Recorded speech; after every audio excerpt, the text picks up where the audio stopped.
അയ്യപ്പൻകോവിൽ ഗ്രാമപഞ്ചായത്തിൽ തകർന്നു കിടന്ന ഗ്രാമീണ റോഡുകൾ സഞ്ചാരയോഗ്യമാക്കി. മാട്ടുക്കിട്ട, മിൽമാപ്പടി, മടത്തിനാത്തുപടി, LP സ്കൂൾ, മുസ്ലിം പള്ളി റോഡുകളാണ് യാത്രായോഗ്യമാക്കിയത്. 2023-24 സാമ്പത്തിക വർഷം ഈ റോഡുകൾക്ക് പഞ്ചായത്ത് 4 ലക്ഷം രൂപ വീതമാണ് അനുവദിച്ചത്. അയ്യപ്പൻകോവിൽ ഗ്രാമപഞ്ചായത്തിലെ 2, 3 വാർഡുകളിലെ റോഡുകളായ മാട്ടുക്കെട്ട, മിൽമ, മടത്തിനാത്തുപടി, മാട്ടുക്കെട്ട, LP സ്കൂൾ, മുസ്ലിം പള്ളി റോഡുകളാണ് യാത്രായോഗ്യമാക്കിയത്.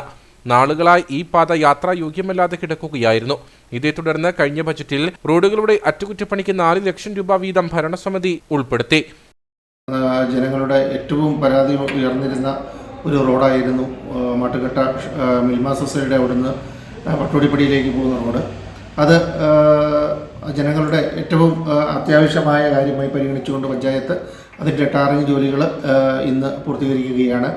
അതുപോലെ തന്നെ മാട്ടുകെട്ട മുസ്ലിം പള്ളിയുടെ അവിടെ നിന്നും നമ്മുടെ മാട്ടുകെട്ട LP സ്കൂളിൻ്റെ അതുവഴി വരുന്ന ആ റോഡും വളരെ മോശമായ രീതിയിലായിരുന്നു. പഞ്ചായത്തിൻ്റെ ജനങ്ങളുടെ ഏറ്റവും അത്യാവശ്യമായ കാര്യം പരിഗണിച്ചുകൊണ്ട് തന്നെ അയ്യപ്പൻകോവിൽ ഗ്രാമപഞ്ചായത്ത് ഈ 2 റോഡുകളുടെയും നിർമ്മാണ പ്രവർത്തനങ്ങൾ, അതായത് അതിൻ്റെ മെയിൻ്റനൻസ് കാര്യങ്ങളെല്ലാം പൂർത്തീകരിക്കുകയാണ്.